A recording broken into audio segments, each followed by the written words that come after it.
देख सकते हैं कि महिला ब्रिगेड अगुवाई करती हुई प्रधानमंत्री की और कलश लेकर चलती हुई ये महिलाएं उस महिला उन्मुखी विकास की तस्वीर को चिन्हित परिलक्षित करती हुई, जिसमें प्रधानमंत्री हमेशा से कहते आए हैं कि आधी आबादी आर्थिक व्यवस्था को और सुदृढ़ करती है। प्रधानमंत्री हाथ हिलाकर जो तमाम लोग हैं, जिस तरह से पुष्प वर्षा प्रधानमंत्री के स्वागत में की जा रही है, उसको स्वीकार करते हुए नजर आ रहे हैं।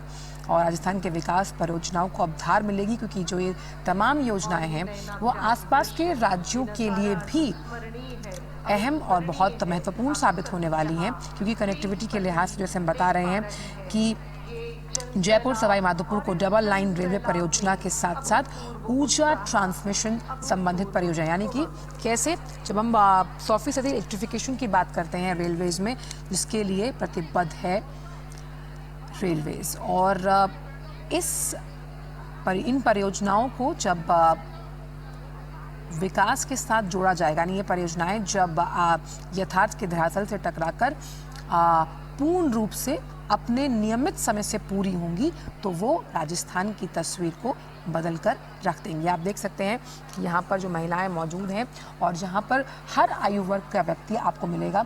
और इस तरह की तस्वीरें जब भी प्रधानमंत्री कहीं पर भी रोड शो करते हैं, बहुत जानी पहचानी है, जहाँ पर लोग उनका सुबह से ही बहुत उत्सुकता, प्यार और उमंग और भाव से उनका इंतज़ार करते हैं। तो 9 परियोजनाओं का उद्घाटन है प्रधानमंत्री करने वाले। 1100 करोड़ रुपए से अधिक की 9 परियोजनाएं जो हैं जिनका उद्घाटन है, जिनमें से केंद्र सरकार की 7 और राज्य सरकार की 2 परियोजनाएं। अब इस बात से आप ये भी अंदाज़ा लगा सकते हैं कि राज्य और केंद्र का सामंजस्य कितना ज़रूरी है। इसीलिए प्रधानमंत्री हमेशा डबल इंजन की सरकार पर फोकस करते आए हैं कि जो भी तमाम नीतियाँ केंद्र सरकार बना दी है, उसका क्रियान्वयन आसानी से हो पाता है जब राज्य में सरकार आपकी हो, और जो तमाम योजनाओं का फ़ायदा है वो बिना रुके, बिना किसी मिडिलमैन के आप तक पहुंचना बेहद अहम हो जाता है, बहुत आसान हो जाता है। और नगद हस्तांतरण, यानी कि जो तमाम जैम ट्रिनिटी, यानी कि सब कुछ आपके अकाउंट में पहुंचना, उसको भी आसान बनाती है डबल इंजन सरकार। आप प्रधानमंत्री का जो वाहन चल रहा है उसकी दोनों तरफ देख सकते हैं कि हजारों की संख्या में लोग प्रधानमंत्री को सुनने के लिए मौजूद हैं। 1 वर्ष परिणाम उत्कर्ष कार्यक्रम, यानी कि 1 वर्ष के अंदर सरकार ने जो वायदे, जो दावे किए थे, उस पर पूर्ण रूप से खरी उतरती हुई। और ये दावे और इन वायदों के बल पर ही राजस्थान में सरकार ने किस तरह से काम किया, लोगों के मन पर कितना खरी उतरी, ये इस 1 वर्ष परिणाम उत्कर्ष कार्यक्रम में हम देखेंगे। राजस्थान के विकास को गति देने के लिए प्रधानमंत्री का ये दौरा काफी अहम माना जा रहा है।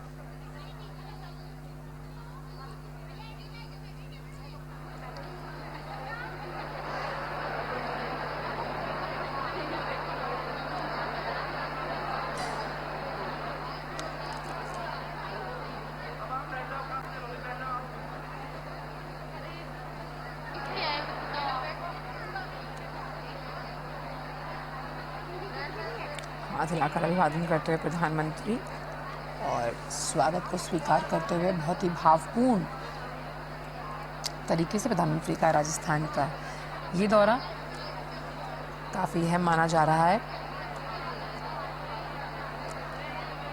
करीबन ऐसे 21 ज़िले हैं जहां जल संकट से जूझता है राजस्थान। जानते हैं कि पानी की एक बहुत बड़ी समस्या है राजस्थान की, लेकिन 21 ज़िलों का संकट दूर करने के लिए इन जो परियोजनाओं की हम बात कर रहे हैं वो होगा। और करीबन ऐसी 7 पीढ़ियां हैं जिनकी जल की आवश्यकता को आने वाले कई दशकों तक अगर हम देखें तो सॉल्व करने की, समाधान करने की इन परियोजनाओं के ज़रिए कोशिश है। तो राजस्थान के 21 ज़िलों का करीबन जल संकट पूरा होगा, जहां इन तमाम परियोजनाओं में जो पीकेसी और ईआरसीपी का उद्घाटन करने के लिए जयपुर पहुंचे हैं प्रधानमंत्री।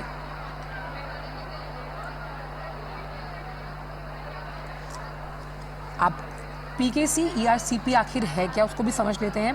पार्वती काली सिंध चंबल पूर्वी राजस्थान नहर परियोजना है ये, और इस नहर परियोजना से होगा क्या कि जो 21 ज़िले हैं जहां दशकों से पानी का संकट बना हुआ है, इस परियोजना के जरिए उस संकट का समाधान सुनिश्चित करने के लिए सरकार ने इस परियोजना का ब्लूप्रिंट तैयार किया।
भारत के अमृत काल के सारथी हमारे माननीय प्रधानमंत्री श्रीमान नरेंद्र मोदी जी का मंच पर आगमन प्रतिक्षण जन जन के उत्थान को समर्पित हम भारतवासियों के गौरव को पूरी दुनिया में नई प्रतिष्ठा दिलाने वाले हमारे माननीय प्रधानमंत्री जी का हम राजस्थान की धरा पर हृदय तल से स्वागत और अभिनंदन करते हैं।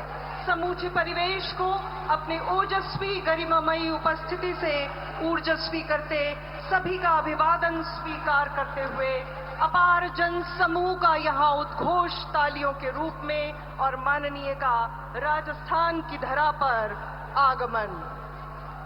युग दृष्टा युग सृष्टा भारत के सपनों को नई उड़ान देने वाले हमारे माननीय प्रधानमंत्री जी के स्वागत के लिए हम आदरपूर्वक आग्रह कर रहे हैं। माननीय मुख्यमंत्री श्री भजनलाल शर्मा जी से कृपया आप हम सभी की ओर से माननीय का स्वागत और अभिनंदन करने की कृपा करें। माननीय मुख्यमंत्री महोदय, राजस्थान देवी और सज्जनों, आपकी तालियों का उद्घोष यहाँ समूचे सभा स्थल पर गूंजे और आपको भेंट किया जा रहा है ये पुष्पभावित स्वागत और साथ ही जयपुर की परंपरागत हस्तशिल्प कला का पॉटरी का खूबसूरत नमूना शंख। यूं ही शंख को लेकर ये मान्यता है कि इससे सौभाग्य और सकारात्मकता में अभिवृद्धि होती है। नवनिधियों में महत्वपूर्ण शंख का संस्पर्श पाकर साधारण जल भी गंगा जल के सदृश हो जाता है। भेंट किया गया उत्कृष्ट नमूना जयपुर की ब्लू पॉटरी का और इसके साथ ही आपको ससम्मान सप्रेम भेंट की जा रही है हम सभी की आस्था का केंद्र श्रीनाथ जी की तस्वीर, जो जयपुर के श्रम साध्य कला तारकशी का नमूना है, जिसे लकड़ी पर धातु के तारों से उकेरा जाता है। बहुत बहुत आभार, बहुत बहुत धन्यवाद। समारोह में अब हम सविनय आग्रह कर रहे हैं जल को शक्ति बना रहे केंद्रीय जल शक्ति मंत्री श्री CPR पाटिल जी से कृपया अपना स्वागत संबोधन हमें प्रदान करें।